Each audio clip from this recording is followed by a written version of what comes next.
நண்பர்களே, இறப்புக்கு நாம் ஆறுதல் சொல்லுகின்ற பொழுது கண்டபடி ஆறுதல் சொல்லாமல் இஸ்லாம் கற்றுத்தந்தபடி அழகிய முறையில் இறப்புக்கு நாம் ஆறுதல் கூறிட வேண்டும் என்று ஸல்லல்லாஹு அலைஹி வஸல்லம் அவர்கள் அழகிய ஒரு பிரார்த்தனையை நமக்கு கற்றுத்தருவார்கள்.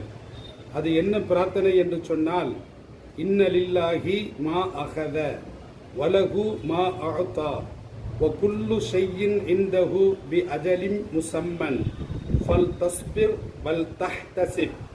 இது ஒரு அழகிய ஒரு பிரார்த்தனை.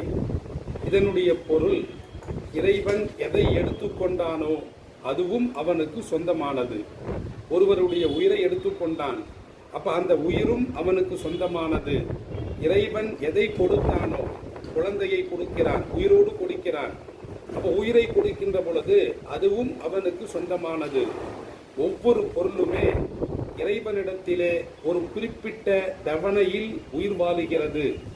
எனவே இறந்த இந்த வீட்டில் நீர் பொறுமையை கடைபிடிப்பீராக, அதற்கான கூலியை, மறுமை கூலியை நீர் எதிர்பார்ப்பீராக, இந்த துவாவை செய்ய வேண்டும் என்று நபி ஸல்லல்லாஹு அலைஹி வஸல்லம் அவர்கள் கற்றுத்தருவார்கள்.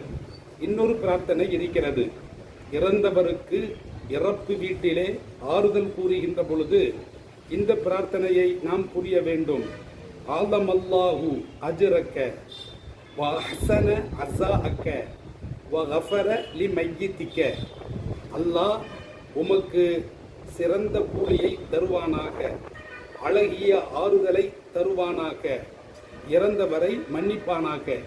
அப்போ உனது உறவுக்காரர் இறந்து விட்டார், அவரை மன்னிப்பானாக என்ற அழகிய இந்த பிரார்த்தனையை புரிய வேண்டும் என்று ஸல்லல்லாஹு அலைஹி வஸல்லம் அவர்கள் கற்றுத்தருகிறார்கள்.